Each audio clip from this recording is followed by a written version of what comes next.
ഹോട്ടലുകളിലെ ഭക്ഷണ നിലവാരം ഉറപ്പാക്കേണ്ട ഭക്ഷ്യസുരക്ഷാ വകുപ്പാണ് ആവശ്യത്തിന് ജീവനക്കാരില്ലാതെ ബുദ്ധിമുട്ടുന്നത്. FSSAI സർക്കുലർ പ്രകാരം 1000 ഭക്ഷ്യസംരംഭകർക്ക് ഒരു ഫുഡ് സേഫ്റ്റി ഓഫീസർ വേണമെന്നാണ്. 5 ലക്ഷം സംരംഭകരുള്ള കേരളത്തിൽ കുറഞ്ഞത് 500 ഫുഡ് സേഫ്റ്റി ഓഫീസർമാരെങ്കിലും വേണം. എന്നാൽ നിലവിലുള്ളത് വെറും 170 പേർ. FSSAI ചട്ടമനുസരിച്ച് നിലവിൽ 330 പേരുടെ ഒഴിവുണ്ട്.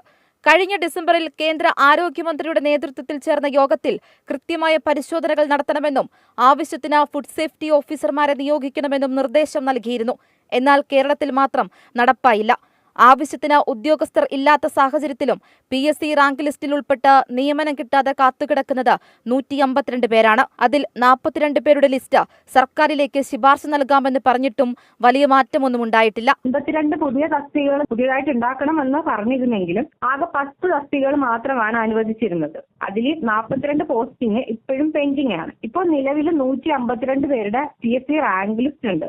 അതിൽ 2 NJD, അതായത് കഴിഞ്ഞ പ്രാവശ്യത്തെ റാങ്ക് ലിസ്റ്റിൽ നിന്നും ജോലി ഉപേക്ഷിച്ച് പോയവരുടെ അങ്ങനെ ഉണ്ടായ വേക്കൻസി മാത്രമാണ് ഇതുവരെ റിപ്പോർട്ടായിട്ട് 2 അഡ്വൈസ് പോയിട്ടുള്ളത്. വേറെ ഒരു നിയമനങ്ങളും ഇതുവരെ നടന്നിട്ടില്ല. പരാധീനതകൾ ആൾക്ഷാമം കൊണ്ട് മാത്രം അവസാനിക്കുന്നില്ല. പരിശോധന നടത്തുമ്പോൾ അതിവേഗത്തിൽ സാമ്പിളുകൾ ശേഖരിച്ച് റിപ്പോർട്ട് സമർപ്പിക്കണം. എന്നാൽ 3 ജില്ലയ്ക്ക് 1 ലാബ് എന്ന ചട്ടം നിലനിൽക്കുമ്പോഴും പരിശോധനയ്ക്കായി സംസ്ഥാനത്താകെയുള്ളത് 3 ലാബാണ്.